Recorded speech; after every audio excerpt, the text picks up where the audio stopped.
আসসালামু আলাইকুম, সকলকে আমন্ত্রণ জানাচ্ছি এনটিভির নিয়মিত আয়োজন সংলাপ প্রতিদিনে। দর্শক, রাত পোহালেই ঈদের শুভেচ্ছা সকলকে। এবং আমরা জানি এবারের ঈদটি যেহেতু একটু ভিন্ন ঈদ, আমাদের পশু কোরবানির যে বিষয়টি রয়েছে এবং ঈদের পরে কিন্তু বজ্র অপসারণ নিয়েও একটি বড় বিষয় কাজ করছে। আজ আমরা এই সমস্ত কিছু বিবেচনায় আজকে আমাদের স্টুডিওতে আলোচনার জন্য একজন অতিথিকে আমন্ত্রণ জানিয়েছে। আমাদের সাথে আছেন ঢাকা দক্ষিণ সিটি কর্পোরেশনের প্রশাসক বীর মুক্তিযোদ্ধা আব্দুস সালাম।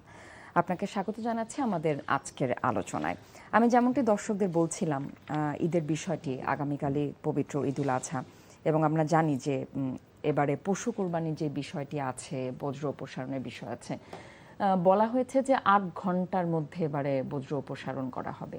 কতটুকু প্রস্তুত আপনারা? আপনাকে ধন্যবাদ। যারা আজকের অনুষ্ঠান দেখছেন শুনছেন তাদেরকে ধন্যবাদ। অগ্রিম ঈদ মোবারক। এখানে আপনারা জানেন যে আমরা 3 দিন ব্যাপী কোরবানি, ঈদটার মূলত কোরবানি হয়ে থাকে।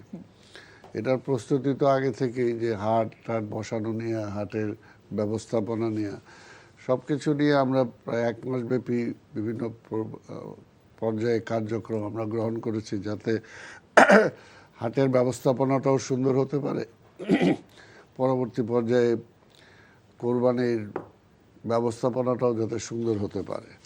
সেটার জন্য আমাদের 3 দিনে আগের অভিজ্ঞতায় যেটা আমরা লক্ষ্যমাত্রা ধরেছি, প্রায় 33,942 টন বর্জ্য আমাদেরকে অপসারণ করতে হবে 3 দিনে।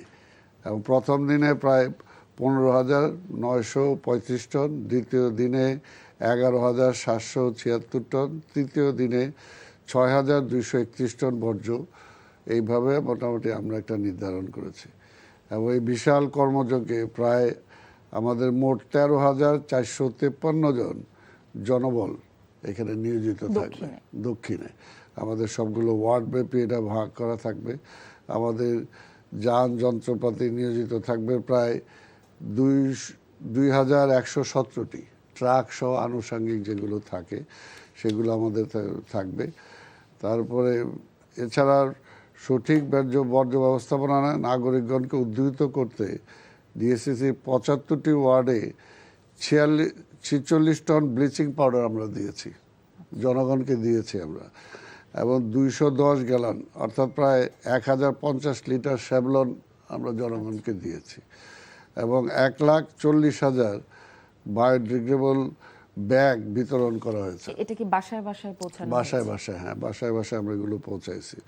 এগুলোর জন্য যে আমরা যেটা চাই যে আসলে কোরবানিটা আমরা নির্ধারিত একটা জায়গায় হোক, এবং সেখান থেকে তারা কোরবানি হয়ে যাওয়ার পরে তারা পরিষ্কার করে যাতে ওটা স্যাভলন দিয়ে ধুয়ে দিতে পারে, স্যাভলন পানি দিয়ে। তারপরে সেখানে যাতে ব্লিচিং পাউডার দিয়ে অন্তত ব্লাডের গন্ধটা যাতে সেভাবে না আসে বা না ছড়ায়, এটার জন্য আমরা চেষ্টা করেছি। তো এটা যেহেতু আজকে আপনি আমাকে ডাকছেন, তাই আমি আরও একটু বেনিফিট নিতে চাই জনগণকে বলার জন্য যে আমার একটা কিছু আহ্বান আছে। সেটা হলো যে আমরা 75টি ওয়ার্ডে কোরবানির স্থান আমরা নির্ধারণ করে দিছি, যদিও আমরা জানি যে বেশিরভাগই তারা নির্ধারিত স্থানে যায় না, তারা হয়তো রোডের মধ্যেই করবে, বাড়ির আঙ্গিনাই করবে। তবে আমরা যেটা চাই যে অন্তত যত্রতত্র যাতে তারা কোরবানি না করে, যেখান থেকে অন্তত আবর্জনাটা সংগ্রহ করা খুব সহজ হবে এবং সেটা ড্রেনের মধ্যে যাবে না। আমরা কোনো অবস্থাতেই চাই না যে আমরা ড্রেনগুলো বন্ধ হয়ে যাক, কারণ এমনি বৃষ্টি হচ্ছে না। যেহেতু আপনার নির্দিষ্ট স্থান করে দিয়েছেন কোরবানির জন্য, এটা তো এর আগেও হয়েছে, কিন্তু আসলে এটা করা হয় না। সেক্ষেত্রে পরিচ্ছন্নতার বিষয়টা কি শুধু ওই নির্দিষ্ট স্থানের মধ্যে আওতাভুক্ত থাকবে, নাকি আপনারা অলিতে গলিতে বাসাবাড়ি? না, আমরা তো সব জায়গায় করবই, কিন্তু যারা কোরবানি দিচ্ছে তাদেরকেও আমরা এগুলো সরবরাহ করেছি যে তারা যেখানেই কোরবানি দেখ, তারা যাতে ওই জায়গাটা ধুয়ে মুছে অথবা স্যাভলন দেয় বা ব্লিচিং পাউডারটা দেয়, ওনারা যেখানে করবে সেই জায়গাটায়। আর আমাদের ব্যবস্থাপনায় তো সেটা আমরা রাখবই, আমরা তো রাখবো, সেটার মধ্যে কোনো সমস্যা হবে না। কিন্তু আমরা যেটা চাই ওনারা যাতে পরিষ্কার করে। আর একটা জিনিস বারবার আজকে আপনার মাধ্যমে আমি যেটা বলতে চাই, যে কোনো অবস্থাতেই যাতে ড্রেনের মধ্যে তারা আবর্জনাটা না ফেলে। কারণ ড্রেনটা আমরা অনেক জায়গায়, বর্ষা চলে আসতেছে, আমরা অনেক জায়গায় পরিষ্কার করতে সক্ষম হয়েছি, অনেক জায়গায় এখন পর্যন্ত পুরোপুরি পরিষ্কারও করতে পারিনি, কারণ এটা দীর্ঘ সময়ের ব্যাপার। বিশাল বিশাল ড্রেনগুলো। তো কাজে যতটুকু পরিষ্কার হয়েছে এইটুকু যদি আবার বর্জ্যের কারণে বন্ধ হয়ে যায়, তাহলে দেখা যাবে যে এই যে বৃষ্টি হবে তখন পানি উপচায় কিন্তু আবার রাস্তার মধ্যে চলে আসবে। এমনি মনে করেন যে ফুল পানিগুলো নিষ্কাশনের যে ব্যবস্থা থাকা দরকার মহানগরীতে সেরকম নাই। আমাদেরকে এখনও পানি পাম্প করে 3টা জায়গাতে আমরা পানি পাম্প করে সরাইতে পারি, কিন্তু এটা তো সাফিসিয়েন্ট না। ঢাকা শহরে যখন এই 2 দিন যে বৃষ্টি হলো, সাফিসিয়েন্ট ব্যবস্থাটা তাহলে নেওয়া হয় না কেন? হয় না কেন, এটা তো একটা দীর্ঘমেয়াদী পরিকল্পনা। এটা আপনার 2 মাস বা 3 মাস বা 1 বছরে হবে না। যেমন এটার জন্য মনে করেন যে আজকে এই বৃষ্টির পানিগুলো হয় আপনাকে বুড়িগঙ্গায় নিতে হবে, আর না হয় শীতলক্ষায় নিতে হবে। তো সেটার জন্য তো ওপেন যে স্পেস সেটা তো নাই। আজকে খাল নাই, বিল নাই, আজকে পুকুর নাই, এগুলো সব ভরাট হয়ে আমরা গেছে। কিন্তু দেখি নরমাল 10-15 দিন বৃষ্টি হলেই, 10-15 দিন কি মানে 2 ঘন্টা বৃষ্টি হলেই জায়গাগুলো একেবারে আবদ্ধ হয়ে যায়। না, ওই যে আবদ্ধ হয় যেহেতু পানিগুলো বের হওয়ার স্কোপ কম, এই জন্য তো এই যে যেহেতু ড্রেনগুলো পরিষ্কার করাতে আগে যেটা 6 ঘন্টা লাগতো বা 2 দিন থাকতো, সেটা হয়তো কয়েক ঘন্টার মধ্যে আমরা পারতেছি, কয়েক ঘন্টার মধ্যে পারতেছি। এখন কিন্তু আগের চেয়ে অনেক ডেভেলপড হয়েছে।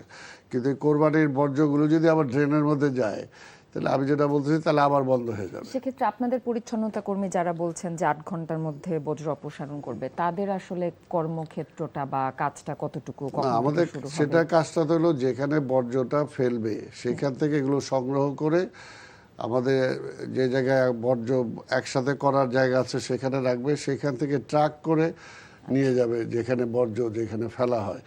কাজে ওরা তো করবে ওই কাজটা, কিন্তু ড্রেন থেকে তো আর ওরা উঠায় নিয়ে যাবে না। কাজে এই জন্যই বলছে যে ড্রেনে বা নর্দমায় কারণ ফেললেই হবে কি, এটার থেকেই মনে করেন সামনে ডেঙ্গু রোগের প্রভাবটা আসতেছে, চিকনগুনিয়া আসতেছে। এখন যদি এগুলো বন্ধ হয়ে যায় আবার কিন্তু সেটার প্রকোপটা বাড়বে। এই জন্য আমরা চাই যে সবাই, অর্থাৎ জনগণ যদি সচেতন না হয়, আপনি কোনোভাবেই মানে ঢাকা শহরকে রক্ষা করতে আপনি কথা পারবেন না। বলছিলেন যে বজ্রটা নিয়ে একটা ডাম্পিং স্টেশনে হয়তো ফেলা হবে। ঢাকা দক্ষিণের যেহেতু মাতুয়াইলে অলরেডি কিন্তু ডাম্পিং স্টেশন ধারণ ক্ষমতার বেশি বজ্র রয়েছে, সেক্ষেত্রে সেটার কোনো পরিকল্পনা আছে কিনা বা কোনো পদক্ষেপ নেওয়া হয়েছে? সেটা অলরেডি আমরা নিয়েছি। মাতুয়াইল যে আমাদের ডাম্পিং স্টেশন, সেখানে কোরিয়ান একটা বিশেষ সাথে অলরেডি আমাদের মানে প্রাথমিক একটা চুক্তি হয়েছে। ওইখানে যে ডাম্পিং যা হচ্ছে এটাকে রিসাইক্লিং করার জন্য, রিসাইক্লিং করে ওইখান থেকে বিদ্যুৎ হবে, গ্যাস হবে, ওইখান থেকে আপনার মনে করেন ফিড হবে, এই সমস্ত অনেক কিছু, আমরা বায়োগ্যাস হবে। তো এগুলো অনেক কিছু হবে, যেটা অলরেডি তাদের সাথে আমরা কন্ট্যাক্টে গিয়েছি। আর টোটাল ওইখানকার যে মানে ভূমিটা, সেটাকে এক পর্যায়ে এমন হবে যে এটা একটা বিশাল পার্কের মতো অবস্থা হবে, পার্কের মতো উপর দিয়ে আচ্ছাদন দিয়ে সেটাকে বালি দিয়ে এমন একটা অবস্থা যে সেটা পার্ক হবে, বরঞ্চ অনেক সময় এটা বিনোদনের জায়গাও হয়ে যাবে। এটা আলটিমেটলি যে পরিকল্পনাটা আমাদের আছে। এবং আরেকটা আমরা চেষ্টা করছি যে আরেকটা পার্টির সাথে আমাদের কথা হচ্ছে যে এখান থেকে আমরা বিদ্যুৎ উৎপাদন করতে পারি কিনা, সেটাও আমাদের অলরেডি একটা প্রচেষ্টা আছে। কিন্তু একটা পার্টি অলরেডি কথা হয়ে গেছে। কতটুকু বাস্তবসম্মত বর্জ্য থেকে বিদ্যুৎ উৎপাদনের যে পরিকল্পনার কথা বলছিলেন? না, এটা অলরেডি যেহেতু আছে, এটা যেহেতু একটু মনে করেন উত্তরও এটা ওরা চেষ্টা করতেছে, এটার যেহেতু একটু কস্টলি বেশি হয়ে যায়, এই জন্য এখন পর্যন্ত আমরা ফাইনাল করিনি। কিন্তু গ্যাস আদার যেগুলো আছে সেগুলো কিন্তু আমরা সেখান থেকে পাবো, সেটা অলরেডি ঠিক হয়েছে, সেটা অলরেডি চুক্তিও হয়ে গেছে আমাদের সাথে। আচ্ছা, আপনি একটি কথা বলছিলেন যে ডেঙ্গুর প্রকোপ, সামনেই তো আমাদের বর্ষাকাল, পানি জমার বিষয়টি আছে এবং এই বর্জ্যর বিষয়ও আছে। সেক্ষেত্রে আপনাদের পূর্ব প্রস্তুতির মধ্যে কি কি রেখেছেন? পূর্ব প্রস্তুতির মধ্যে দেখেন যেটা কোনোদিন হয় নাই, এই প্রথম বাংলাদেশে বলা চলে, আমি প্রথম, মানে আমরা এগুলোর একটা জরিপ কাজ করছি পুরো ঢাকা শহরে 75টা ওয়ার্ডে, আমার মানে দক্ষিণে 75টা ওয়ার্ডের জরিপ কাজ আমরা চালাচ্ছি যে ডেঙ্গুর উৎপত্তি স্থলগুলো কোথায় কোথায় বেশি, সেগুলোকে আমরা ডিটেক্ট করার চেষ্টা করছি। ডিটেক্ট করে ওই সমস্ত জায়গাগুলোতে আমরা এফোর্টটা বেশি দিব, যাতে সেই জায়গাগুলোতে অন্তত ওই মানে এই অবস্থায় যাতে আমরা তাদেরকে মানে মশার জন্মস্থলগুলোকে আমরা ধ্বংস করতে পারি। এটা এর আগে হয়নি, তো এটা আবার আমরা করতেছি। আবার পাশাপাশি যেটা ওগুলো ডিটেক্ট করে আমরা বাড়িতে একটা হলো যে হোমওয়ার্ক, বিভিন্ন স্কুল, কলেজ, মসজিদ, মাদ্রাসা, বিভিন্ন ক্লাব, বিভিন্ন প্রতিষ্ঠান, অর্থাৎ জনগণকে জাগরণ করা। কারণ আপনার ডেঙ্গু মশাটা সাধারণত পরিষ্কার পানিতে হয়।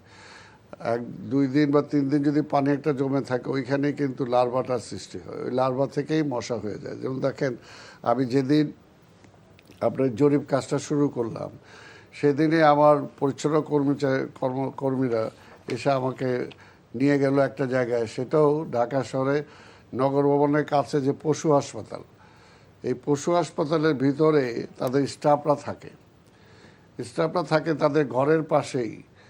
2 দিন বৃষ্টি হয়েছে, সেখানে যে টেলিভিশনের ককশিট থাকে কাভারে, যেটা সেই ককশিট ভাঙা পড়ে আছে, এটা ভাঙা পাতিল পড়ে আছে, ওইখানে লার্ভা জন্মাইছে।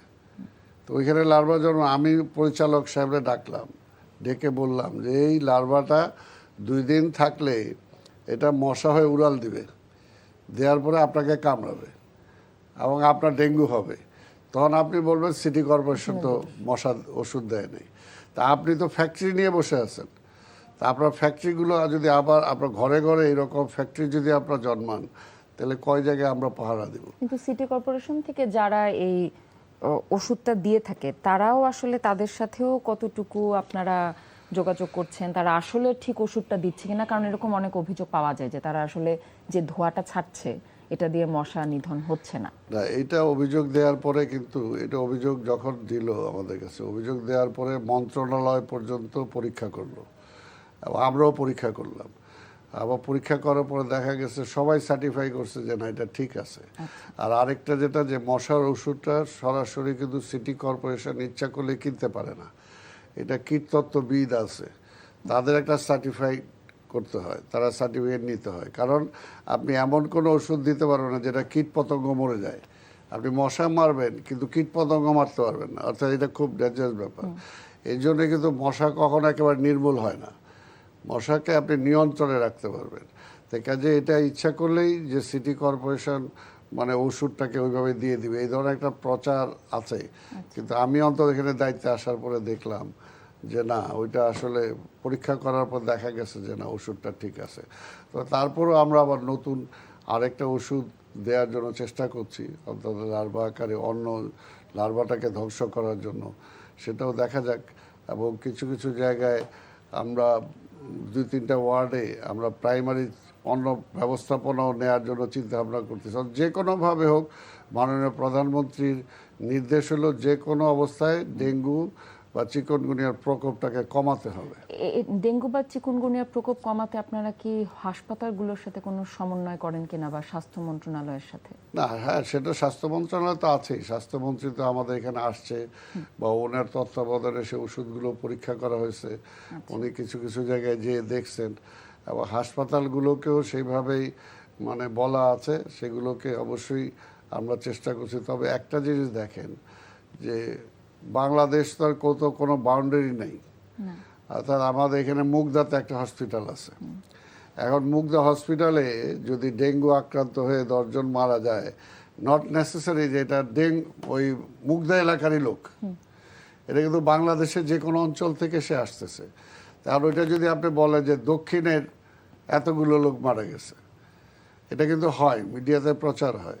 তো এই জন্যই, কারণ এই হসপিটালগুলো তো নির্দিষ্ট কোনো একটা এলাকার লোক আসে না, এটা সারা বাংলাদেশের লোক আসে।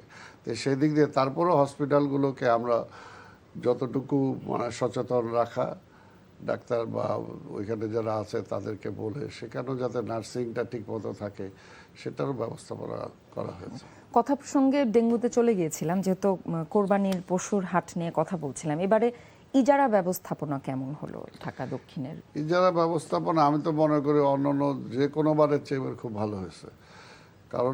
কারণ আপনি দেখবেন কোথাও কোনো কিন্তু দক্ষিণে কোনো কমপ্লেন হয় নাই যে এই যারা নিয়ে মানে ভাগ বাটোরা নিয়ে ঝগড়াঝাটি হয়েছে, মারামারি হয়েছে, বা অমুকে ইজারা সে ইন্টারেস্টের তাকে নিতে দেওয়া হয় নাই, এরকম কোনো ঘটনা কিন্তু দক্ষিণে ঘটে নাই।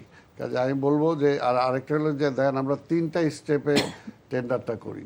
ফার্স্ট স্টেপে সবাইকে বলে অংশগ্রহণ করি, যারা করতে পারে না সেকেন্ড আরেকটা স্টেপ থাকে, তারা ইচ্ছা করলে আবার সেটা করতে পারে। সেকেন্ড স্টেপেও যদি ফেল করে, থার্ড আরেকটা স্টেপ থাকে, সেখানেও দরকার হলে তারা অংশগ্রহণ করতে পারে। কাজে এইখানে ম্যানিপুলেট করার বা ওই পক্ষপাতিত্ব করার খুব একটা সুযোগ থাকে না। আচ্ছা, ইজারা নিয়ে কিন্তু এই যে সরকারি বেঁধে দেওয়া দামে ইজারা নেওয়া, এটা নিয়ে বেশ কিছু অভিযোগ এসেছে যে সরকারি নির্ধারিত মূল্যের বাইরে গিয়ে ইজারা নেওয়া, এটা আপনাদের? না, বাইরে যে একটা হলো যে আমরা তো একটা ইজারা, আমরা মনে করেন গত বছর কি হয়েছে, এই বছর কি হওয়া উচিত, একটা দর বেঁধে দেওয়া হয়, কিন্তু দর বেঁধে দেওয়ার নিচে কোথাও কোনো টেন্ডার দেওয়া হয়নি। একটা হয়েছে, প্রথম আলোর একটা রিপোর্টেও এসেছে, সাদেক হোসেন খোকার মাঠে খুব সম্ভবত ইজারার থেকে কম, যেটা বেঁধে দেওয়া তার থেকে কম দামে না, ইজারা দেওয়া হয়েছে। আমি এটা চ্যালেঞ্জ করলাম, আমি এটা চ্যালেঞ্জ করলাম, কোনোভাবেই কম হয় নাই। গতবার যে যে যে ডাকে তারা নিচ্ছে তার চেয়ে বেশি বেশি দামে সেটা হয়েছে। আর একটা কথা হলো এটা ওপেন টেন্ডার, আর মনে কর যে হাইয়েস্ট বিড করবে সেই তো পাবে, তাই না? তো এই জন্য আমরা দেখেছি যে গতবার এর চেয়ে, গতবার এই টাকা ছিল, এবার এর চেয়ে বেশি পড়ছে কিনা, ওর চেয়ে কম পড়লো কিনা, নাহলে তারপরেও তারপর আরেকটা যে আমি একটা বলে দিচ্ছি, যদি দেখেন এটা এটা আপনি যেটা বলছেন এটা ঠিক আছে, এটা আমরা গতবারের চেয়ে বেশি পাইছি, কিন্তু আমরা যে রেটটা ধরছিলাম সেই রেটের চেয়ে কিছু কম আছে। এই জন্য আমরা এটা ডিভিশনাল কমিশনারের কাছে পাঠাইছি, আমরা সিদ্ধান্ত দেই নাই, এটা ডিভিশনাল কমিশনারের কাছে আমরা ডিসিশন দেওয়ার জন্য পাঠাইছি যে এই অবস্থায় এখন আমরা কি করব। ডিভিশনাল কমিশনার এখান থেকে যে সিদ্ধান্ত আসছে আমরা সেটাই কার্যকর করছি। গরুর হাট তো একটি নির্দিষ্ট জায়গার মধ্যে সীমানা থাকে, সীমানার বাইরে হাটের যেই বর্ধিতকরণ, এমন কোনো কিছু নজরে এসেছে কিনা? না, এটা ধর আমরা তো বারবার ইজারাদারদেরকে নোটিশ দেই, তাদেরকে শাসন করি, এমনকি আমরা ম্যাজিস্ট্রেট পাঠাই, পুলিশ যায়, সেগুলো আমরা তো ম্যাক্সিমাম চেষ্টা করি যেটাকে কন্ট্রোলের মধ্যে রাখার জন্য। ম্যাক্সিমাম কোথাও কোথাও যায় ম্যাজিস্ট্রেট উঠে দেয়, ফাইন করে, এইগুলো হয়। তারপর তো সারাক্ষণ তার পাহারায় থাকে না, কিন্তু আমাদের ওইখানে তারপরেও প্রত্যেকটা হাটে আমাদের কন্ট্রোল রুম আছে। যদি কোথাও ওইরকম কোনো আপত্তিজনক কিছু হয়, কেউ নালিশ করে, তারপর আমরা সেটার ব্যবস্থা নেই। যেমন গোলাপবাগে, হাজারীবাগে কিন্তু সীমানার বাইরেও দেখা যাচ্ছে বর্ধিতকরণ। গোলাপবাগে তো কি বলবো, গোলাপবাগে এমন অবস্থা হয়েছে যে আমরা সিটি কর্পোরেশনের অফিস আছে এখানে, তারা ওইখানে ঢুকানোর জন্য আমাদেরকে বারবার চিঠি পর্যন্ত দিচ্ছে, আমি কোনোভাবে তাদেরকে অ্যালাউ করিনি। কিন্তু আপনি এখন বললেন তো আমি সেটা শুনছি যে শেষের দিকে নাকি ওখানে ভিতরেও ঢোকার জন্য চেষ্টা করছে। তবে আমাদের কর্মীরা আছে সিটি কর্পোরেশন, এরা চেষ্টা করছে, সেটা পারে নাই।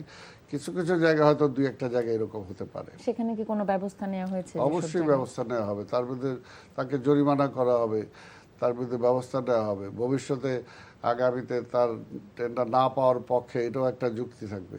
ইজারার ক্ষেত্রে কি রাজনৈতিক কোনো প্রভাব দেখা যায়? না, এখানে কোনো রাজনৈতিক প্রভাব ছিল না, আমি তো বলে ইটস ওপেন টেন্ডার। কাজে এইখানে আর আরেকটা বিষয়, এই সমস্ত হাটের ব্যাপারগুলো মূলত যারা করে এলাকায় স্থানীয় যারা করে ওরাই সবসময় করে, হয়তো রিলেটেড হয়ে যায় কিছু লোকজন, কিন্তু ব্যবস্থাপনায় কিন্তু যে যারা করে ওরাই সবসময় করে। আচ্ছা, এবং হাটের যে বজ্র, একটা তো কোরবানির যে কোরবানি করার পরে বজ্র, হাটের বজ্রগুলা কি ইজারাদাররা নিজ নিজ ব্যবস্থা নিয়ে সরাবে, নাকি এখানেও আপনাদের যে কর্মী আছে তাদেরকে নিয়োজিত করা হবে? এটা ইজারাদারদের নিজেদের সরায় নেওয়ার কথা, কিন্তু আমরা তাদের জন্য অপেক্ষা করব না। আমরা মনে করেন যে ঈদের দিন একেবারে ওই সকাল থেকেই ওইটা বা আগের রাত্রেই, আজকে রাত থেকেই দেখবেন যে বিভিন্ন জায়গায় সরানো শুরু হয়ে গেছে। আমাদের প্রত্যেকটা ইসের মধ্যে, হাটের মধ্যে কম বেশি 100 জন কর্মী সেখানে কাজ করবে 3 দিন, এগুলোকে মানে পুরোপুরি পরিষ্কার করার জন্য। বৈরী আবহাওয়াতেও তো দেখা যাবে কর্মী সংখ্যা বাড়াতে হতে পারে, কারণ সেটা হলে হবে, সেটা হলে কম বেশি, কোথাও বেশি কোথাও কম, হয়তো দেখা গেল একটা হাটে একদিনই সব পরিষ্কার হয়ে গেল, তাহলে ওই লেবারগুলো আবার অন্য হাটে যাবে। অর্থাৎ টোটাল ক্লিনিং করার জন্য 72 ঘন্টার সময়, 72 ঘন্টার মধ্যে টোটাল হাটগুলোকে ক্লিন করতে হবে, শুধু হাটের ক্ষেত্রে। আর আমাদের প্রধানমন্ত্রী যেটা বলছেন যে মানে যেটা কোরবানির যে বর্জ্য, সেই বর্জ্য প্রধানমন্ত্রী আমাদের সময় বেঁধে দিয়েছেন 12 ঘন্টা, কিন্তু আমরা আমাদের প্রশাসনকে সময় দিয়েছি 8 ঘন্টা। 8 ঘন্টার মধ্যে আমাদের পরিষ্কার করতে হবে। বৈরী আবহাওয়া কি কোনোভাবে এই 8 ঘন্টার বাধা হয়ে দাঁড়াবে কিনা? না, সেটা তো আর যদি হয়, প্রকৃতির সাথে তো আর যুদ্ধ করা যাবে না, তাই না? আপনারা প্রস্তুত কিনা? না, প্রস্তুত, আমরা তো প্রস্তুত। আমরা যে এনিহাও যে কোনো পরিস্থিতিতে আমরা চেষ্টা করব 8 ঘন্টার মধ্যে যাতে এটা পরিষ্কার করা যায়, কিন্তু তার 12 ঘন্টা তো আমাদের টার্গেট আছেই। আচ্ছা, আপনি যেমনটি একটি বলছিলেন যে সবখানে আপনাদের নজরদারি আছে হাটের ব্যাপারে, কিছু কিছু জায়গায় দেখা যাচ্ছে অবৈধভাবে পশু বিক্রি হচ্ছে বাড়ির পাশে, রাস্তার মোড়ে, সেগুলোতে কি আপনাদের কোনো নজরদারি আছে না, কিনা? এরকম উত্তরে ওইরকম কোথাও ওইরকম দক্ষিণে? হয়েছে বলে, মানে দক্ষিণে এরকম কোথাও হয়েছে বলে অন্তত আমার মনে নেই। তো 2-4 জায়গায় রাস্তায় দাঁড়িয়ে খাসি বিক্রি ব্যক্তিগত করতেছে, উদ্যোগে বিক্রি করে, খাসি exactly. বিক্রি, আপনি কি করবেন এটা? এরকম 2-4টা, কিন্তু গরুর হাট এরকম কোথাও হয়েছে এটা অন্তত দক্ষিণে হয়নি।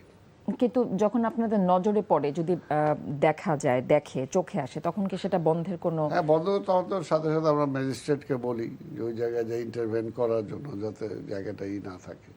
আর এগুলো তো ধরেন কারা করে? আমাদের যারা ক্রেতা, তাই না, তারাই তো যে ভিড়টা করে, এবং তারাই যে হয়তো ওইখানে একটা যে নিয়ে আসছে খাসি, হয়তো সেই ওখানে দাঁড় করে দাম দর করতেছে।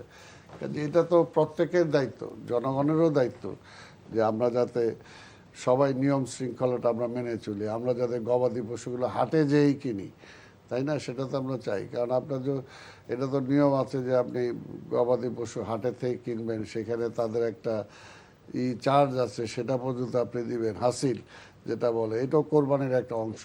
আমরা হাসিল নিয়ে কথা বলছিলাম বিরতির আগে, যে এই জিনিসটা মনিটরিং কতটা করছে আপনাদের প্রশাসনের দিক থেকে? না, দেখেন, এটা কিন্তু আপনি যদি কোরবানি যে দেয় কষ্ট করে, সে তো চাবে তার কোরবানিটা আল্লাহ তাআলা গ্রহণ করুক।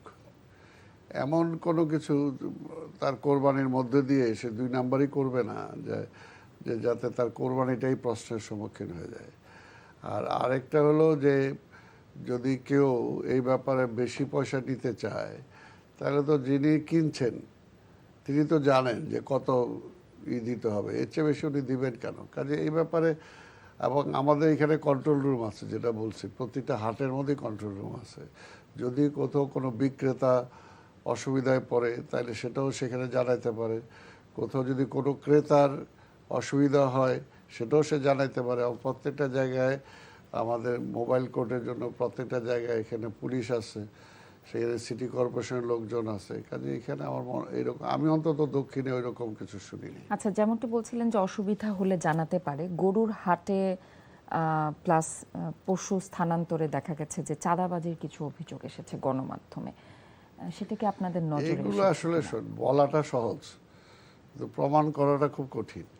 এগুলো বলে অনেকে, কিন্তু স্পেসিফিক যদি আপনি প্রমাণ না দেন, তাহলে গণমাধ্যমে কিন্তু এসেছে কিছু। গণমাধ্যম তো দিয়ে দিলেন, আপনি বলে দিলেন, কিন্তু আপনার কাছে কি প্রমাণ আছে?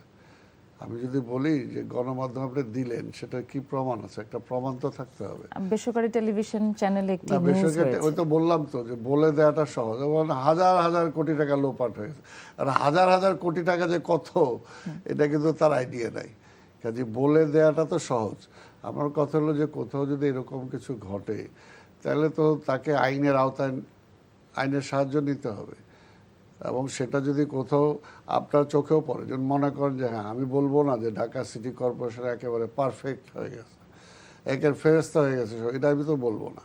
কিন্তু মনে করেন যে সাংবাদিকরাই, যেমন মনে করেন একটা রাস্তা কোথাও খাদা খন্দক আছে, আপনারা পত্রিকা ছাপায় দিলেন বা আপনার মিডিয়াতে প্রচার করলেন, এটা একদিক দিয়ে যেরকম, ওই সমস্যাটা আপনি আমার চোখে আয়না দিলেন, এরপরে আমি সেটা সমাধানের উদ্যোগ নিলাম কিনা সেটা কিন্তু আপনি দেখবেন, তাই না? ঠিক তেমনি যদি কোথাও এরকম চাঁদাবাজির কোনো প্রশ্ন আসে, তাহলে তো কেউ আমাকে জানাবে, আমাদেরকে জানাবে বা প্রশাসনকে জানাবে, তখন প্রশাসন সেটার ব্যবস্থা নেবে। আচ্ছা, যেমনটি বলছিলেন যে প্রশাসন নখদর্পণে আসলে ব্যবস্থা নেবে, এমন একটি ঘটনা আছে সৌন্দর্য বর্ধনের নামে হানি ফ্লাইওভারের নিচে কিছু দুর্নীতির কথা আমরা দেখেছি, গণমাধ্যমে এসেছে, আমাদের টেলিভিশন চ্যানেলেও রিপোর্ট এটা করা 2-3 হয়েছে। দিন আগে আপনাদের টেলিভিশনে প্রচার করেছে, সেটা আমিও আমি শুনছি, দেখি নাই। পরে আমি পরে নিউজটা দেখার চেষ্টা করেছি, এবং এই ব্যাপারে আমি যথাযথ মানে ডিপার্টমেন্টাল মানে ইনকোয়ারি আমি দিয়েছি, ইনকোয়ারি দেওয়ার পরে যদি কেউ এই ধরনের ব্যবস্থা করে থাকে তাহলে তার বিরুদ্ধে ব্যবস্থা নেওয়া হবে। এবং এই ঘটনাটা আমি সিটি কর্পোরেশনে জয়েন করার আগের ঘটনা, সেটাই যদি প্রমাণ হয় সেক্ষেত্রে আপনাদের ব্যবস্থা কি হতে পারে? অবশ্যই প্রমাণ যদি হয় তাহলে তো তার বিরুদ্ধে ব্যবস্থা নেওয়া হবে। আপনার তো জয়েন করা আমি ধরে নিলাম 2.5 মাস প্লাস হলো। আপনি যখন জয়েন করলেন সেই তখনকার চিত্র আর যদি এখনকার বর্তমান চিত্র আপনাকে বর্ণনা করতে বলা হয় কিভাবে ব্যাখ্যা করবেন? না, এটা যেটা আসলে সিটি কর্পোরেশনটা একটা মানে মুরব্বিহীন অবস্থায় ছিল, একটা অথর্ব অবস্থায় পড়েছিল। যে সিটি কর্পোরেশন আপনার ডে টু ডে ওয়ার্ক, এইখানে প্রতিদিনের কাজ, প্রতিদিনের মানে মানুষের সমস্যা থাকে, সেটাকে সমাধানে দিতে হয়। কিন্তু যখন এটা কোনো মানে থাকে না, মাথা থাকে না বা মুরব্বি থাকে না, তখন এটা অকেজো হয়ে যায়। তারপরে ধরেন অর্থনৈতিকভাবে এটার রেভিনিউ কালেকশন একেবারে নিম্ন কোঠায় সেটা চলে গেছে। কিন্তু মাথা তো ছিল বিগত না, মাথা সময়ে। থাকলেও যে একটা যারা ছিল তারা তো আসলে মনে করেন সরকারি কর্মকর্তা কর্মচারী, তাদের তো ওই পলিটিক্যাল ওই এফোর্টটা ছিল না। আমি আছি কয়দিন, দেখা যাক, যেভাবে আছি এমনি চলতেছে। অর্থাৎ একটা ইনিশিয়েটিভ নেওয়া, ওই ইনিশিয়েটিভটা তারা নেয়নি। আর সবচেয়ে বড় কথা হলো যে এটা তাদেরকেই বা আমি দোষ দিব কেন, যারা ছিল, ও গভর্নমেন্টকে আমি দোষ দিব। অর্থাৎ গভর্নমেন্ট যদি মনে করেন এখন আমার নির্বাচিত সরকার আছে, মাননীয় প্রধানমন্ত্রী তারেক রহমান প্রায় 7 দিন 10 দিন অন্তর অন্তর আমাদেরকে ডাকেন, বসেন, কথা বলেন এবং জবাবদিহিতা নেন যে আজকে হকারের এই সমস্যাটা বললাম, এটা কতদূর কী করলেন, আজকে যে আপনার এই বর্জ্যের এই সমস্যাটা এটা শুনতেছে, এটা কী করলেন। অর্থাৎ এটা জবাবদিহিতার মধ্যে থাকা, এটা তো ছিল না ওই সময়। গভর্নমেন্ট তো সেগুলো কিছু করে নাই। আজকে ঢাকা শহর দেখেন অকার্যকর হয়ে গেছে, এটা এই যে মানে রিক্সার শহর হয়ে গেছে। কখন হয়েছে এটা? 5ই আগস্টের পরে। আজকে যে কোনো জায়গায় সারা ঢাকা শহর হকারে ভরে গেছে। কখন হয়েছে? 5ই আগস্টের পরে। অর্থাৎ তারা এই ব্যাপারে কোনো মিনিমাম কোনো ইনিশিয়েটিভ ছিল না, কোনো ইনিশিয়েটিভ ছিল না। আমরা নিচ্ছি, আমরা চেষ্টা করতেছি, কারণ এটা তো আমাদের মাননীয় প্রধানমন্ত্রী যে সমস্যার সমাধান, আবার তিনি মানবিক। যেমন হকার, ঠিক আছে বাবা, হকার এখানে আসছে, উনি হইলো যে এদেরকে তো আর গলা ধাক্কা দিয়ে ঢাকার বাইরে পাঠানো দেওয়া যাবে না। তাদের জন্য তো একটা চিন্তা করতে হবে যে ঠিক আছে তাদের বিকল্প কি করা যায়। সেটার জন্য আমরা চিন্তা করছি যে ঢাকা শহরে এটাকে একটা শৃঙ্খলার মধ্যে কীভাবে আনা যায়। শৃঙ্খলা আনার জন্য আমরা চেষ্টা করছি যে হকারদের শৃঙ্খলা আনতে হলে যে আপনি আজকে গ্রাম থেকে ঢাকা শহরে আসলেন, কালকেই আপনি একটা ভ্যান নিয়ে সবজি নিয়ে নাইমা পড়লেন ঢাকা শহরে, নো, হবে না। আপনাকে ফার্স্ট সিটি কর্পোরেশন এসে রেজিস্টার্ড হইতে হবে। তো সেই রেজিস্ট্রেশন, সেই প্রক্রিয়া আপনাকে যেতে হবে। কাজে ঢাকা শহরে যে যেখানেই হকারের ব্যবসা কিন্তু করলো, রেজিস্টার্ড হওয়ার পরেও রাস্তার মাঝখানে নেমে যাওয়াই বা কতটুকু না, এটার জন্য তো বললো, যখন আপনি ওইটা রেজিস্ট্রেশনে যখন আপনি আসবেন, আপনাকে পরিষ্কার দেওয়া যে আপনি কোন এলাকায় ব্যবসাটা করবেন, ওই এলাকায় কতজন আছে এখন, ওই এলাকায় আপনাকে দেয়া যাবে কিনা। যখন দেয়া যাবে না তখন নো হবে যে না, ওই এলাকায় তো দেওয়ার মতো অবস্থা না, আপনি করতে পারবেন না, সো সরি। তো কাজে সারা বাংলাদেশের সকল লোককে তো ঢাকা শহরে আইনে আপনি তাদেরকে জায়গা দিতে পারবেন না, সেটা কি সম্ভব? এখন তো সেটা হয়ে গেছে। কাজে এটাকে যখনই আপনি একটা সিস্টেমে আনবেন, আজকে রিক্সা, এই রিক্সা যারা চালাচ্ছে দেখেন এখানে কোনো সিস্টেম আছে? কিচ্ছু নাই, যে কোনোভাবে তারা চলতেছে। এটা কোনো রেজিস্ট্রেশন নাই, কোনো কিছু নাই, যে ইচ্ছা সেভাবে চলতেছে। এইভাবে তো চলতে পারে না। এইটা তো কোত্থেকে, ওই সময় যদি প্রথম থেকে যদি রোধ করা হতো যে না, ঢাকা শহরের একমাত্র যারা রেজিস্টার্ড রিক্সা তারাই চলবে, বাকিরা চলতে পারবে না, তো এটা কি করছে সেই সরকার? করে নাই তো। না করার কারণে আজকে অবস্থাটা হয়েছে। তাহলে কি বলতে পারেন যে আমরা তৎকালীন শেখ ফজলে নূর তাপসের সময় এই সিটি কর্পোরেশনটা একটি রাজনৈতিক আস্থার নিচে ছিল এমন বলতে পারি? না, আমি তো আগের সব সরকারকে আমি বলতেছি, আগের সব সরকারকে বলতেছি যে একটা টোটাল ব্যবস্থাপনাটা থাকতে হবে যাতে এটা সিটির, আপনার সিটির নাগরিক, আপনি এখানে ট্যাক্স দেন, আপনি সব কিছু, আপনি এখানে আপনি ইলেকট্রিক বিল পে করেন, আপনি গ্যাস বিল পে করেন, এইখানকার নাগরিক সুযোগ সুবিধা আপনি এনজয়, আপনি যতটুকু চাবেন। যে সিটির কোনো ট্যাক্স দেয় না, সে কি সেম পাবে? বলেন না। এই তো, তাহলে এটা এই যে বলেন না, এগুলো হলো বলতে হবে। এগুলো অর্থাৎ সবাইকেই, আজকে এখানে জনগণকেও বলতে হবে পাশাপাশি। তবে আমি জনগণকে ধন্যবাদ জানাই যে আজকে এই যে হকারদের প্রবলেমটা যখন আসলো, আমরা কিছু কিছু জায়গা থেকে তাদেরকে উঠিয়ে দিলাম। অন্তত আমি আমার এসে দেখি নাই যে একজনও এটা আমাকে সমালোচনা করছে। বেশিরভাগ অর্থাৎ 99% লোকজন বলছে যে না, একটা ভালো কাজ হয়েছে। তো এটার জন্যই জনগণকেও আগায় আসতে হবে।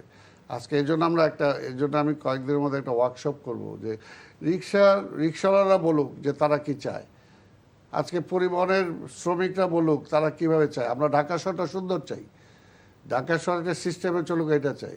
ফুটপাত দিয়ে জনগণ হাঁটবে, ফুটপাতটা পরিষ্কার থাকতে হবে, রাস্তাটা পরিষ্কার থাকতে হবে। তাহলে তারপর আপনারা বলেন যে আপনারা কীভাবে চান, আর আমরা কিভাবে ম্যানেজ করতে পারি।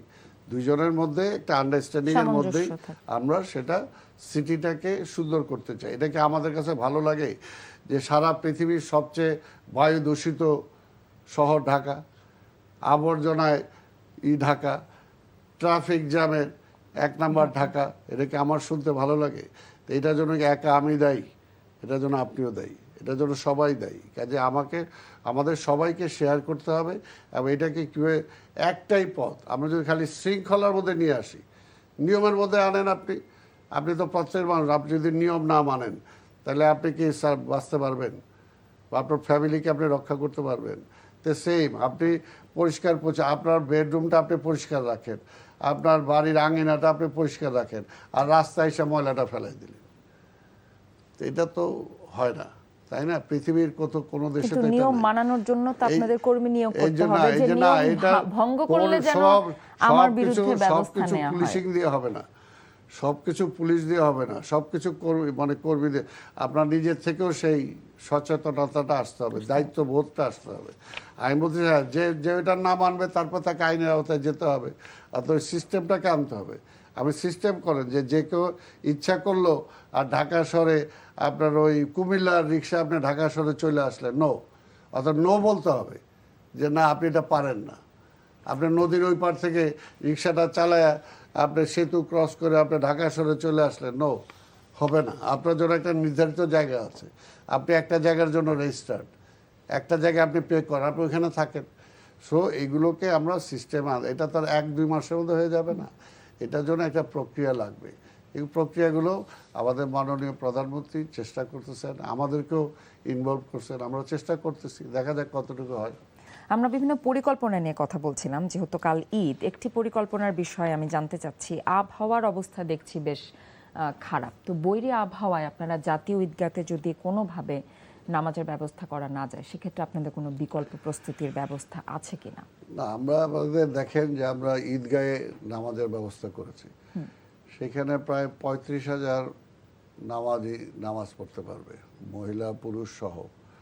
এবং সেখানে আমরা যে ব্যবস্থা রেখেছি, একেবারে ঝড় হয়ে যদি পুরা উঠায় না দেয় আর পানিতে যদি সয়লাব রাস্তাঘাট না হয়ে যায়, তাহলে নামাজের কোনো সমস্যা হবে না।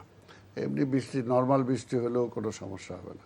সে কাজে আমরা চাই এবং আল্লাহর কাছে দোয়া করি, আল্লাহ যাতে আগে ওই সময় অন্তত আকাশটা পরিষ্কার রাখে, বৃষ্টিটা না হয়। মাননীয় প্রধানমন্ত্রী আসবেন, আমাদের মন্ত্রী পরিষদ সদস্যরা আসবেন, হয়তো রাষ্ট্রপতি আসবেন, তো কাজে বিদেশি কূটনীতিবিদরাও আসেন সেখানে।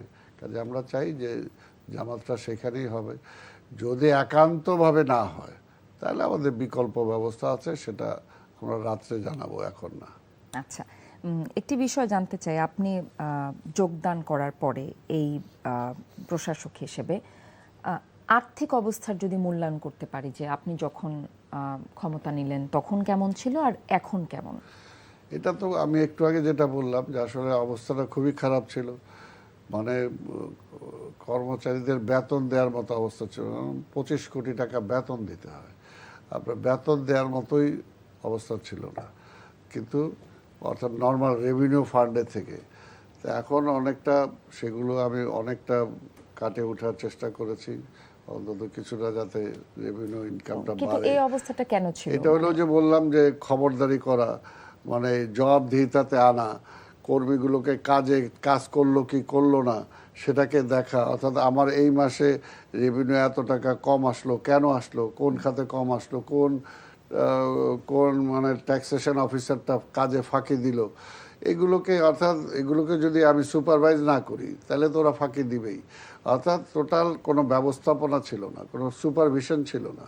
একটা পলিটিক্যাল গভর্নমেন্টের সাথে একটা নন পলিটিক্যাল গভর্নমেন্টের পার্থক্যটা হলো এখানেই। একটা পলিটিক্যাল গভর্নমেন্ট, বললাম না যে মাননীয় প্রধানমন্ত্রী যখন আমাকে জবাবদিহিতার মধ্যে আনেন, তবে আমিও তো অটোমেটিক্যালি আমার যারা এখানে প্রশাসনে যারা আছে নন তাদেরকে আমি পলিটিক্যাল জবাবদিহিতা আনি। গভর্নমেন্টের আগে যে পলিটিক্যাল গভর্নমেন্ট ছিল সেখানে কেন কি মনে হয় যে সেখানকার আর্থিক অবস্থা কেন খারাপ ছিল? বা না, ওইটা ছিল যেহেতু ওইটা অ্যাবসলিউটলি ওই সরকারটা ছিল একটা দলীয় সরকারের মতো। একটা যদি আপনি সবকিছু আপনি যদি ফুল সিটি কর্পোরেশনটাকে দলীয়করণ করে ফেলেন তাহলে তো হবে না।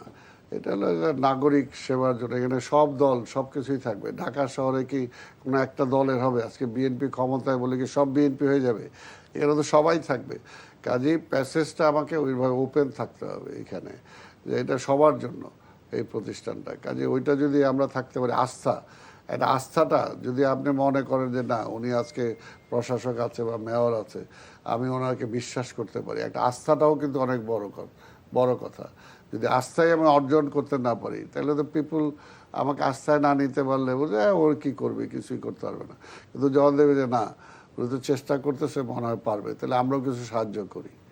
এটা হলো অ্যাবসলিউটলি আস্থা অনাস্থার ব্যাপার। সামনে তো বাজেট আসছে, আপনার দিক থেকে বাজেটে কোন খাতে আর্থিক বরাদ্দ আপনি বেশি জরুরি বা না, কোন আমি যেটা খাতটাকে নজর অলরেডি দিতে যেটা চান? চেয়েছি, মাননীয় প্রধানমন্ত্রী যেটা চেয়েছেন, এই যে একটু আগে আপনিও যেটা প্রথম দিকে বললেন যে জলাবদ্ধতা ঢাকা শহরে একটা বিশাল ফ্যাক্টর। যেটা বললাম যে এখন মাত্র মানে 2টা বা 3টা ওয়ে আছে স্লোলি পানিটাকে বুড়িগঙ্গায় বা শীতলক্ষায় নিয়ে যাওয়ার। এখন এইটাকে আজকে মনে করেন যে ধানমন্ডিতে আজকে নিউ মার্কেটে পানি জমে যাচ্ছে। এখন আপনার বৃষ্টি হইলেই এটাকে জমবেই পানি।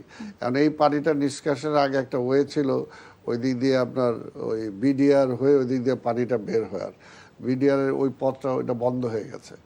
আজকে এখানে খালগুলো ছিল সেগুলো সব ডিসকানেক্ট হয়ে গেছে। এই জন্য যেটা আমরা করব যে এখন অন্তত 4 থেকে 5টা জায়গাতে আমাদের মাটির নিচে দিয়েই পানি নিষ্কাশনের ওইগুলোকে আমাকে বের করতে হবে। যদি এগুলো এটা তো আর 5 মাস বা 6 মাসে হবে না, 1-2 বছর। এটা হয়তো এই বর্ষায় আমি অনেকটা উপকার পাবো না, কিন্তু মাননীয় প্রধানমন্ত্রী অলরেডি আমার ধানমন্ডি থেকে শুরু করে এই সাইডে যে প্রজেক্টটা আছে এটা অলরেডি উনি অ্যাপ্রুভ করেছেন। এটাকে যদি আমি কাজে লাগাতে পারি, নেক্সট বর্ষা হয়তো এই এলাকার অঞ্চলের জনগণ উপকার পাবে। অন্যান্য এলাকা যে আজকে দেখেন যে কাভার ড্রেনগুলো আছে, মানে আপনাদের আদার্স সব সিস্টেমগুলো যে আছে এই ঢাকা শহর তো আনপ্ল্যান্ড ওয়েতে ডেভেলপড হয়েছে, আনপ্ল্যান্ড ওয়েতে। কয়েক লক্ষ লোকের জন্য একটা শহর, এটা কয়েক কোটি মানুষ এখানে বসবাস করে। কাজে সেই অনুপাতে সার্ভিসগুলো তো সেরকম এফেক্টিভ নাই। এই সার্ভিসগুলোকে আপনাকে বাড়াইতে হবে। এই পানিগুলো যেটা আমি একটা বললাম, আজকে আমাদের আরও পানি নিষ্কাশন আরও 3 থেকে 4-5টা ওয়ে বাড়াইতে হবে, পানিগুলো যাতে আমরা দ্রুত আমরা সরাই নিতে পারি। এটা হলো একটা। আর আরেকটা হলো যে ঢাকা শহরের পূর্ব দিকে আপনার মনে করেন শ্যামপুর, ড্যামরা, ওই সাইডের ওই অঞ্চলটা আমরা খিলগাঁয়ের একটা নিম্নাঞ্চল, এই অঞ্চলটা আমার প্রায় 18টা ওয়ার্ড যেটা নতুন সম্পৃক্ত হয়েছে সিটি কর্পোরেশনে। এদের কোনো রাস্তা নাই, এদের কোনো ড্রেনেজ নাই, এদের কোনো বিদ্যুতের ব্যবস্থা নাই। তো এইগুলোকে যদি আমার ডেভেলপ করতে হয় কোনোভাবেই ওই সিটি কর্পোরেশনের পয়সা দিয়ে আমি ডেভেলপ করতে পারবো না। এই জন্যই এগুলোর জন্য আমি সরকারের কাছে বরাদ্দ চেয়েছি এবং মাননীয় প্রধানমন্ত্রী খুব কাইন্ড এনাফ, উনিও বলছে ঠিক আছে আমরা দেখতেছি যাতে এবার বাজেটের মধ্যে সেগুলো বরাদ্দ রাখা যায়, তাহলে হয়তো সেখানে নাগরিক সুযোগ সুবিধা যেগুলো দেয়া দরকার আমরা নিশ্চিত করতে পারবো। আচ্ছা, একটি প্রাসঙ্গিক প্রশ্নই বলা যায়, এবারে আপনাকে যদি বলা হয় যে সিটি কর্পোরেশনের নির্বাচনে অংশগ্রহণ করছেন কিনা? ইনশাল্লাহ আমি তো নির্বাচনে অংশগ্রহণ করার জন্যই এখানে দায়িত্ব নিয়েছি যে আজকে কাজ করছি। আর সিটি কর্পোরেশনে দেখেন আমি আজকে নতুন না, আমি এক সময় ওয়ার্ডের সিলেকশন চেয়ারম্যান ছিলাম, এক সময় একটা ওয়ার্ডে নির্বাচিত কাউন্সিলর ছিলাম। এই ঢাকা শহরে যখন পুরো ঢাকা তখন পুরো ঢাকায় আমি নির্বাচিত ডেপুটি মেয়র ছিলাম, আমি ডেপুটি মেয়র ছিলাম। এই ঢাকা শহরের রাজনীতি ছোট থেকে করি, এই ঢাকা থাকা অবস্থাতে যুদ্ধ করছি, দেশ স্বাধীন করছি। কাজে ঢাকার প্রতি তো আমার একটা ভালোবাসা, একটা কমিটমেন্ট আছে, সেই কারণে চাই ঢাকা শহরে কিছু করতে। এবং সেই করার জন্যই আজকে মাননীয় প্রধানমন্ত্রী আমাকে প্রশাসক হিসেবে এখানে দায়িত্ব দিয়েছেন। আগামীতে যদি জনগণ তারা ভোটে আমাকে নির্বাচিত করে, তাহলে অবশ্যই ঢাকা শহরের জন্য কিছু করার চেষ্টা করব। বিরোধী দলের অনেকে কিন্তু বলছেন যে যারা প্রশাসক পর্যায়ে আছেন তারা নির্বাচন করতে পারবেন না। সেটা তো যখন নির্বাচন আসবে তখন, এখন তো যে কেউ আসতে পারে, কোনো সমস্যা নেই। এটা আপনি যদি এমন হয় কোনটাকে প্রায়োরিটি দিবেন আপনি? কোনটা? নির্বাচনকে প্রায়োরিটি দিবেন নাকি আপনার এখন আপনি যেখানে আছেন? না, নির্বাচন যখন আসবে তখন যদি আমাকে ছেড়ে নির্বাচন করতে হয়, অবশ্যই ছেড়ে নির্বাচন করব। সে ব্যাপারে তো কোনোই নাই। নির্বাচন তো আমরা চাই যে জনগণের আস্থার উপরেই, যে এখানে তো জোর করে ভোট নেওয়ার কোনো সুযোগ নাই, বা জোর করে মেয়র হওয়ার কোনো সুযোগ নাই। জনগণের আস্থা অর্জন করেই, জনগণের সমর্থন নিয়েই আমাকে নির্বাচিত হতে হবে। এই ব্যাপারে তো কোনো বিকল্প কিছু নাই, বা আমাদের মাথায়ও নাই, বা আমরা চিন্তাও করি না। এই ধ্যান ধারণাটা কেনই বা আসলো বিরোধী দলে যে প্রশাসক নির্বাচনে অংশগ্রহণ করতে পারবে না? তার মানে প্রশাসক যখন নির্বাচনে অংশগ্রহণ করবে তখন কি তাদের মধ্যে এমন চলে আসে যে দলীয়করণ হয়ে যায়? সে কারণে না, এটা তাদের মাথায় কেন আসছে তারাই বলতে পারবে। কারণ এখানে যারা এই কথাগুলো বলতেছে তারা তো ক্ষমতায় ছিল কয়দিন আগেও তারা ক্ষমতায় ছিল। কাজেই তারা কেন বলতে, আমাদের কথা হলো যে এখন একটা নির্বাচিত সরকার আছে। আজকে মনে করেন এই নির্বাচিত সরকারের একটা রোড ম্যাপ আছে, তা আমরা কি করতে চাই, তাই না? এই ঢাকা মহানগরী নিয়ে প্রধানমন্ত্রী তারেক রহমানের একটা রোড ম্যাপ আছে, উনি কি করতে চান। সেটা তো করতে হলে ওনার দলের লোক দিয়েই করতে হবে। উনি কি বাইরে আরেকজনকে দিয়ে ওনার চিন্তা, ওনার চেতনাটা বাস্তবায়ন করবে না তো। এর আগে আমি আসার আগে যে ছিল তারা কি করছে? সম্ভব না। কাজে আমি যেভাবে করব, আমি যেভাবে ওনাকে সাপোর্টটা দিব, এটা তো অন্য কেউ দিবে না। তো সেই কারণে উনি তো দলের উপরে নির্ভর করবেন, দলের নেতাকর্মীর উপরেই নির্ভর করবেন। দলীয় প্রতীকে তো স্থানীয় সরকার নির্বাচন হচ্ছে না, সেক্ষেত্রে এটা কি কোনো চ্যালেঞ্জ হিসেবে দেখছেন কিনা? এটা আমি মনে করি এটা আমার জন্য কোনো চ্যালেঞ্জ না। আমি যে প্রতীকে হোক বা যেটাই হোক, আমি চাই যে জনগণের জন্য যদি ভালো কিছু করতে পারি, জনগণ অবশ্যই আমাকে সাপোর্ট করবেন। কাজে সেটা প্রতীকটা কোনো ব্যাপার না, সালাম প্রতীক। আচ্ছা, একটি বিষয় পিএম বলেছিলেন, যেহেতু আপনি বললেন যে মাননীয় প্রধানমন্ত্রী অনেকগুলো দিক নির্দেশনা দিয়েছেন, গণপরিবহন নিয়ে একটি কথা বলেছিলেন যে উনি মেয়েদের জন্য আলাদা একটি বাস সার্ভিস চালু করবেন। এক্ষেত্রে আপনার কিছু বলার আছে কিনা? রাজধানীর মাননীয় গণপরিবহন প্রধানমন্ত্রীর অনেক পরিকল্পনা আছে, যেগুলো দেখবেন যে আমি তো বিশ্বাস করি যে উনি 3 মাসে যা করছেন এটাই বিরোধী দল মাথা খারাপ হয়ে গেছে। আর যদি 5 বছর উনি করতে পারেন তাহলে দেখবেন বাংলাদেশের চেহারা পাল্টে যাবে। কারণ এই যেটা আপনি বললেন এই পরিবহনে উনি তো মহিলাদের জন্য আলাদা চিন্তা করছেনই, এমনকি উনি ইলেকট্রিক্যাল বাসের কথা চিন্তা করছেন। আজকে যে আমাদের বিদ্যুতের উপরে বা আমাদের জ্বালানির উপরে যে আজকে অবস্থাটা হয়েছে, সেটা থেকে অন্তত যদি আমরা বের হয়ে আসতে পারি। পাশাপাশি এটাকে সিস্টেমাইজ উনি করতে চাচ্ছেন, নগর পরিবহনটাকে আরও কীভাবে সুন্দর করা যায়। এবং আমরা অলরেডি ঈদের আগে একটা ব্যবস্থাপনা নিয়েছিলাম যে নগর পরিবহন বা যেগুলো জাতীয় ইন্টার ডিস্ট্রিক্ট যে পরিবহনগুলো আছে তাদেরকে একটা নিয়মের মধ্যেই আসতে হবে। এখন তো কোনো নিয়ম নাই, যত্রতত্র তারা থামতেছে, সেখান থেকে তারা যাত্রী তুলতেছে। এটা হতে পারে না। কাদের জন্য নির্দিষ্ট স্থান থাকবে, ওই স্থান ছাড়া তারা যাত্রী তুলতে পারবে না। তাদের নির্দিষ্ট লেন দিয়ে তাদেরকে চলতে হবে, তাদের নির্দিষ্ট সময় নিয়ে চলতে হবে। এখন তো বাসের কম্পিটিশনের কারণে অনেক সময় অ্যাক্সিডেন্ট হয়ে যায়, একজন আরেকজনকে ওভারটেক করতে যায়, যেটা হয়।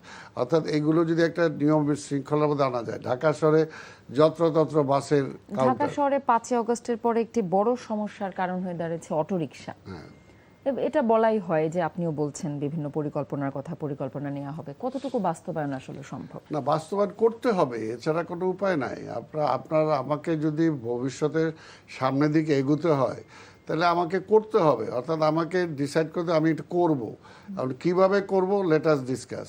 আপনার সাথে আমি আলোচনা করি। আজকে পরিবহনের বা আজকে ওই যন্ত্রচালিত রিক্সা, ওদের সাথে আমি আলাপ করি, আসেন আপনার সমাধান দেন। সমাধানে যাইতে হবে, সমাধান ছাড়া কোনো বিকল্প এইভাবে চলতে পারে না। ঢাকা শহর যেভাবে চলতেছে, এইভাবে ঢাকা শহর রিক্সা দখল করে ফেলবে, পরিবহন দিয়ে দখল হয়ে যাবে, হকার দিয়ে দখল হয়ে যাবে, মানুষের কোনো জীবন থাকবে না, এটা হইতে পারে না। এটাকে একটা সিস্টেমে আসতে হবে। কাজে এখানে সবাই আমরা চাই সবাই থাকবে, কিন্তু সবাই কিভাবে থাকবে সেটাকে ঠিক করতে হবে। সেক্ষেত্রে নগরবাসীর জন্য আপনার কোনো মেসেজ আছে কিনা? অবশ্যই আপনারা ব্যবস্থা নেবেন, সরকার ব্যবস্থা নেবে, কিন্তু আপনি যে বলছেন দুই পক্ষকে এগিয়ে আসতে হবে। সব পক্ষকে আমি এখানে বলতেছি, সব পক্ষ। আজকে পরিবহনের সাথে যারা পরিবহন চালক তারাও যেমনি আছে, পরিবহনের মালিক যারা আছে তারাও আছে, রিক্সা যেরকম আছে, রিক্সা শ্রমিকও আছে। আজকে সবাইকে একসাথে হই, এবং জনগণ, আজকে বুদ্ধিজীবী, আজকে সাংবাদিক, আমরা যেন ক্রস পিপলকে নিয়ে বসবো, যে আপনারা বলেন আমরা কিভাবে আগাইতে পারি। আপনি পার্টিসিপেট করেন। এই যে ঢাকা মহানগরের সমস্যা, এটা শুধু তারেক রহমানের সমস্যা না, এটা শুধু আব্দুল সালামের সমস্যা না, এটা আপনারও সমস্যা।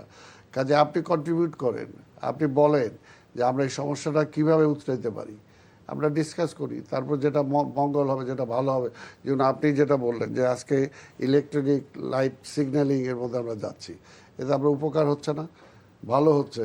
ঠিক তেমনি যদি ওইটাও যদি হকারদেরও যদি আমরা একটা সিস্টেমে আনতে পারি, রিক্সাকেও যদি একটা সিস্টেমে আনতে পারি, আমাদের সবার জন্য লাভ হবে। সিস্টেমেটিক ওয়েতে আগানো আর কি। অবশ্যই। যেহেতু একদম শেষ পর্যায়ে চলে এসেছি, একদম শেষ প্রশ্ন। আগামীকাল ঈদ, যেহেতু আপনি ঈদ নিয়ে অনেক কিছু বলেছেন, তারপরেও জানতেই চাইবো সবার উদ্দেশ্যে যদি আপনার কোনো বার্তা থাকে নগরবাসীর উদ্দেশ্যে। নগরবাসীকে জানাই প্রথমে ঈদ মোবারক। আমরা চাবো যে আসলে এই ঢাকা শহর আপনার, এই ঢাকা শহর আমার। আমরা যেমনি যে কোনো খেলাধুলাও যদি আমরা রেজাল্টের জন্য উল্লাস করি, আমরা যেমনি ঈদের মধ্যে আমরা আনন্দ করব, কিন্তু আনন্দটাও একটা নিয়মের মধ্যে করতে হবে। এই নিয়মের মধ্যে কি, যে আমি কোরবানি করব, কিন্তু কোরবানির বর্জ্য কোথাও আমি ড্রেনে ফেলবো না, কোরবানির বর্জ্য কোথাও আমি রাস্তায় ফেলবো না। অর্থাৎ আমি এখানেও একটা শৃঙ্খলার মধ্যে থাকবো, আমার উৎসবের মধ্যে দিয়েও একটা শৃঙ্খলা থাকবে। কারণ এই ঢাকা শহর, আমি আমার শোয়ার ঘরটা যেরকম পরিপাটি রাখি, পরিষ্কার রাখি, আমার বাড়ির আঙ্গিনাটা যেরকম পরিষ্কার রাখি, ঠিক তেমনিভাবে আমার ঢাকার রাজপথটাও যদি আমি সেরকম পরিষ্কার রাখার চেষ্টা করি, তাহলে একসময় অবশ্যই ক্লিন সিটি, গ্রিন সিটি এই ঢাকা শহরকে আমরা উপহার দিতে পারবো, যেটা মাননীয় প্রধানমন্ত্রী চাচ্ছেন, যেটা জনগণ চাচ্ছেন। সবারই চাওয়া।